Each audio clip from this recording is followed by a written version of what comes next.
UP PCS 2023 के current affairs के quick revision class में आपका स्वागत है। इसमें हम उन घटनाओं को लिए हैं जिनको पढ़ना अनिवार्य है। इनको परीक्षा में अगर जाना है तो इनको ज़रूर देख करके जाइएगा, और ये जो बहुत ही महत्वपूर्ण है उनको ही हमने संकलित किया है। और अगर आपने अभी तक स्टडी विद शरण सब्सक्राइब ना किया हो, सब्सक्राइब कर लें, लाइक कर दें। शुरू करते हैं। ऑपरेशन कावेरी पहला जो न्यूज़ है इसमें important news. Operation Kaveri Sudan में चल रहे गृह युद्ध के बाद वहाँ पर फंसे हुए भारतीयों को निकालने के लिए भारत द्वारा ऑपरेशन चलाया गया, उसका नाम है ऑपरेशन कावेरी। दूसरा है पहली वाटर मेट्रो, पानी के ऊपर चलने वाली इलेक्ट्रिक नावों से जोड़ करके बनाई गई एक ऐसी वाटर मेट्रो जो कोच्चि में 20 द्वीपों को जोड़ेगी, और इसका बहुत नॉमिनल किराया 20 रुपये पर डे किराया है। इसके पास भी बनवा सकते हैं, और ये पहली मेट्रो है भारत की जो कोच्चि को 20 द्वीपों से उसके 20 द्वीपों को जोड़ेगी। इसके बाद पानी के अंदर मेट्रो। पानी के अंदर मेट्रो मतलब है कि हुगली नदी किनारे, हुगली नदी के नीचे से मेट्रो पास की गई है, और ये पहली ऐसी मेट्रो जो भारत के लिए पानी के अंदर चलेगी। इसके बाद super sugar, national institute of sugar Kanpur के वैज्ञानिकों ने एक ऐसा शुगर विकसित किया है जिसमें शुगर और प्लस तुलसी प्लस स्पिरुलिना प्रजाति की काई, समुद्री काई को मिला करके ऐसा शुगर बनाया है जो भारतीय जो किससे इम्यूनिटी बढ़ाएगा, और भारत जो डायबिटीज़ का हब बनता जा रहा है उससे मुक्ति दिलाएगा। और ये 6 महीने में मार्केट में आ जाएगा, 3 महीने में इसका पेटेंट। ये इंस्टीट्यूट ऑफ शुगर इंस्टीट्यूट या भारतीय शुगर संस्थान, सरकरा संस्थान कानपुर में जो स्थित है, भारत का एकमात्र सरकरा संस्थान है, ये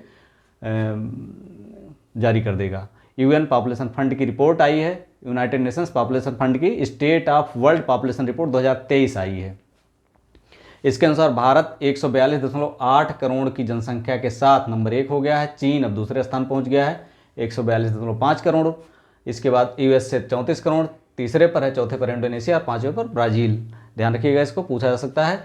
नेशनल क्वांटम मिशन के लिए भारत सरकार ने 6000 करोड़ रुपए जारी किए। हम जानते हैं क्वांटम तकनीक जो है 19 अप्रैल को जारी किए हैं कैबिनेट के अप्रूवल के बाद। हम जानते हैं क्वांटम तकनीक ऐसी है जो कम समय में अधिक डाटा को प्रोसेस कर सकता है। इंजीनियरिंग के क्षेत्र में, स्पेस के क्षेत्र में, इसके अलावा एग्रीकल्चर के क्षेत्र में, फार्मा क्षेत्र में, हर जगह इसका बहुत ही युगांतकारी उपयोग है। G20 शिखर सम्मेलन ये भारत में सितंबर 2023 में होगा। G20 हम जानते हैं विकसित और विकासशील देशों का एक अद्भुत संगठन है। इसमें 20 देश शामिल हैं, जिसमें USA, Canada, Mexico, Brazil, Argentina, फिर यूरोप से जर्मनी, फ्रांस, इटली, यूरोपीय संघ, ब्रिटेन, रूस, एशिया से तुर्की, सऊदी अरब, दक्षिण कोरिया, जापान, इंडोनेशिया, भारत, चीन, इस तरह से ऑस्ट्रेलिया, दक्षिण अमेरिका, 20 देश इस तरह शामिल हैं। पूरे विश्व का प्रतिनिधित्व करता है। इसके बाद लीगो वेधशाला हिंगोली में स्थापित किया, रही महाराष्ट्र की है। महाराष्ट्र का एक स्थान है हिंगोली, वहाँ पर 2600 करोड़ रुपए से लीगो वेधशाला स्थापित किया रही है। इसमें 2030 तक इसे तैयार हो जाएगा ये हिंगोली, ये जो वेधशाला है। लीगो मतलब है laser interferometer gravitational wave observatory, यानी इसमें ग्रेविटेशनल वेव्स को पकड़ करके इसका ऑब्जर्वेशन किया था, उसको पता लगाता है न्यूट्रॉन तारों का, ब्लैक होल्स का। क्योंकि जब ये न्यूट्रॉन तारे और ब्लैक होल्स जब गति करते हैं तो इसमें ग्रेविटेशनल तरंगे निकलती हैं, उन तरंगों को पकड़ करके ये पता लगाएगा लीगो वेधशाला। और ये भारत के साथ 3-4 देशों को ही ये तकनीक प्राप्त है, ये इनकी जानकारी है। इसके बाद नंदिनी गुप्ता, मणिपुर के इम्फाल में जो ग्रैंड फिनाले हुआ है, इसमें भारत सुंदरी चुनी गई है, ये मिस इंडिया चुनी गई हैं नंदिनी गुप्ता, और ये भारत में प्रतिनिधित्व करेंगी, मिस वर्ल्ड में भारत का प्रतिनिधित्व करेंगी। अगला है यूलेक्स न्यूट्रॉन तारा M82X2, इसमें विस्फोट हुआ है और इसका आकार इतना बड़ा है, आकार के अनुसार चमक इसमें इतनी ज़्यादा है कि भौतिक विज्ञान के उस नियम को चुनौती देता है जिसके अनुसार ये पता चलता है कि कौन सी वस्तु आकार के अनुसार कितनी जो है चमकीली हो सकती है, और इसका जो ग्रेविटेशनल फोर्स है पृथ्वी से 100 अरब गुना अधिक है। सजर पत्थर, इसको जीआई टैग दिया गया है। जीआई टैग मतलब ज्योग्राफिकल इंडिकेटर या भौतिक संकेतक।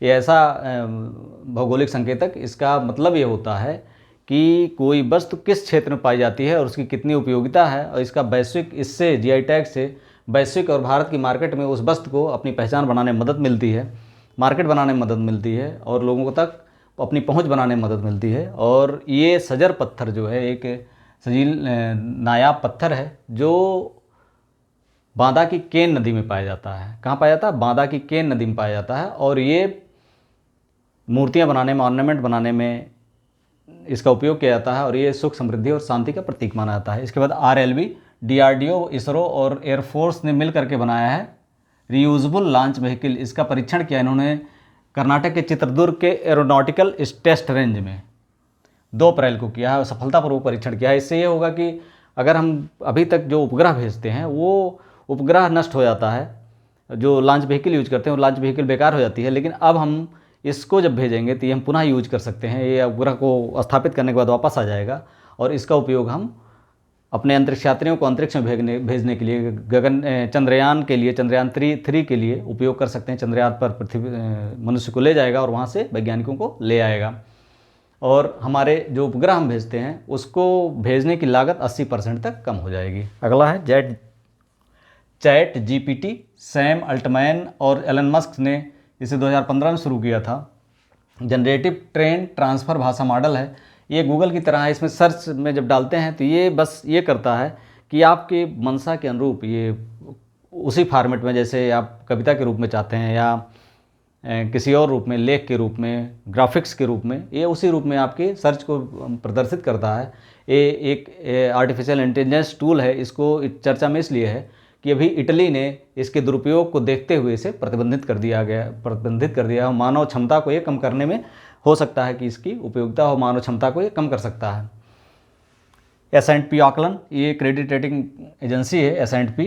इसने 2023-24 में 6% का आर्थिक वृद्धि दर भारत की अनुमानित की है। 2024-25 के लिए इसने 6.9% अनुमानित की है। और मुद्रास्फीति की दर S&P ने जो आकलन किया है 2022-23 में 6.8%, जो 2023-24 में 5% घटकर हो जाएगा। मुक्केबाजी विश्व चैंपियनशिप 2023 दिल्ली में हुआ है।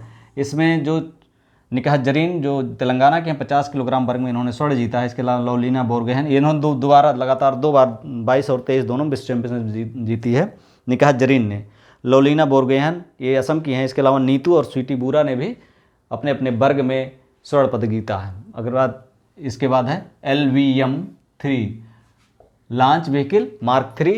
ये 26 मार्च 23 को लॉन्च हुआ है।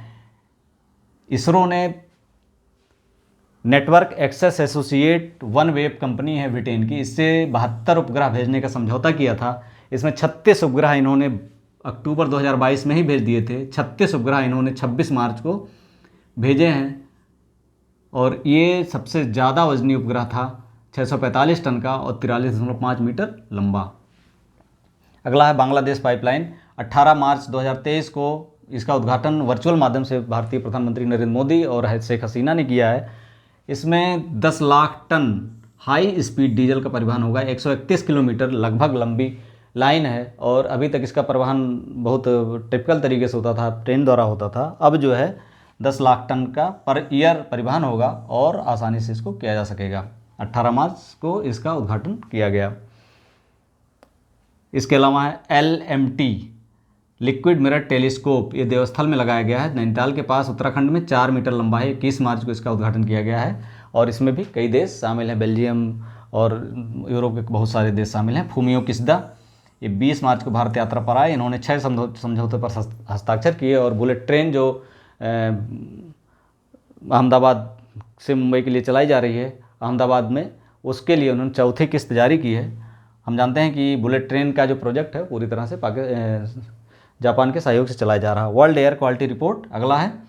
IQ एयर कंपनी जो स्विस कंपनी है उसने 12 मार्च को जारी किया। उसके अनुसार भारत विश्व का 8वां सबसे ज़्यादा प्रदूषित शहर है और विश्व के सबसे ज़्यादा प्रदूषित 15 शहरों में 13 भारत के हैं और उन 13 में सबसे ज़्यादा प्रदूषित हैं दिल्ली और भिवाड़ी। विश्व के महानतम स्थानों की टाइम सूची जारी की गई है टाइम मैगजीन 2023 के द्वारा। इसमें पहला स्थान है मयूरभंज का और दूसरा लद्दाख का। इनको एडवेंचरस यात्रा, अनटच्ड क्षेत्र, नेचुरल जो वेजिटेशन है इसकी वजह से इनको पहला स्थान दिया गया है। इनको इसमें विश्व के महानतम स्थानों की सूची में 50 स्थानों की सूची में स्थान दिया गया है। सी ड्रैगन 23 अभ्यास, ये पनडुब्बी रोधी अभ्यास है, बहुपक्षीय अभ्यास है ये, और इसमें भारत, USA, कनाडा, जापान, दक्षिण कोरिया ने भाग लिया है। पनडुब्बी रोधी अभ्यास सी ड्रैगन 23। इसके बाद सरस्वती सम्मान, ये 2022 का है जो अब दिया गया है, शिवशंकरी को दिया गया है। सूर्यवंशम इनका तमिल संस्करण है, तमिल संस्मरण है, इसके लिए दिया गया है। इसमें इन्होंने बच्चे से लेकर के, अपने बचपन से लेकर के लेखक बनने तक का समस्त संस्मरण इसमें किया है। 95वें ऑस्कर पुरस्कार 2023 दिए गए, अभी जस्ट इससे क्वेश्चन निश्चित तौर पे आएंगे, आप देख लीजिएगा इसको। सर्वश्रेष्ठ फिल्म का जो दिया गया है Everything Everywhere All at Once, इसको 11 श्रेणी में नामांकित किया गया था। Everything Everywhere All at Once को 11 श्रेणी में, लेकिन 7 श्रेणियों में इसको सबसे ज़्यादा ऑस्कर मिले हैं। सर्वश्रेष्ठ अभिनेता का पुरस्कार ब्रेंडन फ्रेजर को द व्हेल के लिए दिया गया है, और सर्वश्रेष्ठ अभिनेत्री का पुरस्कार मिशेल येओह को Everything Everywhere All at Once के लिए दिया गया है। सबसे लंबे प्लेटफार्म का उद्घाटन, विश्व के सबसे लंबे प्लेटफार्म का उद्घाटन प्रधानमंत्री मोदी जी ने श्री किया कर्नाटक में, ये है श्री सिद्धारूढ़ स्वामी जी हुबली स्टेशन पे बना हुआ है। अगला है डीकिन विश्वविद्यालय, 10 मार्च को इसने अपनी पहली विदेशी शाखा, भारत की पहले विदेशी विश्वविद्यालय की शाखा खोली। गुजरात के गांधीनगर के गिफ्ट सिटी में पहली शाखा खोली गई है, और इसमें एंथनी अल्बनीज जिस समय भारत यात्रा पर आए हुए थे, उन्होंने समझौता किया कि यहाँ की डिग्री वहाँ, ऑस्ट्रेलिया में ऑस्ट्रेलिया की डिग्री यहाँ पर मान्यता होगी, ताकि जो कामगार हैं उनको दिक्कत ना हो, या काम करने वाले हैं उनको दिक्कत ना हो। अगला व्यास सम्मान 2022, इसका ज्ञान चतुर्वेदी जी को दिया गया है। पागलखाना, ये व्यंग्य उपन्यासकार हैं, और इनका पागलखाना एक व्यंग्य उपन्यासकार है। इस तरह से क्विक रिवीजन की पहली क्लास समाप्त हुई। इसमें अगली जो क्लास होगी, इसमें एक क्लास और है, इसको आप इन दोनों वीडियो को अपने एग्ज़ाम जाते समय जाते आप देख लीजिएगा, और वीडियो अच्छा लगा हो तो like subscribe and share. Thank you for watching.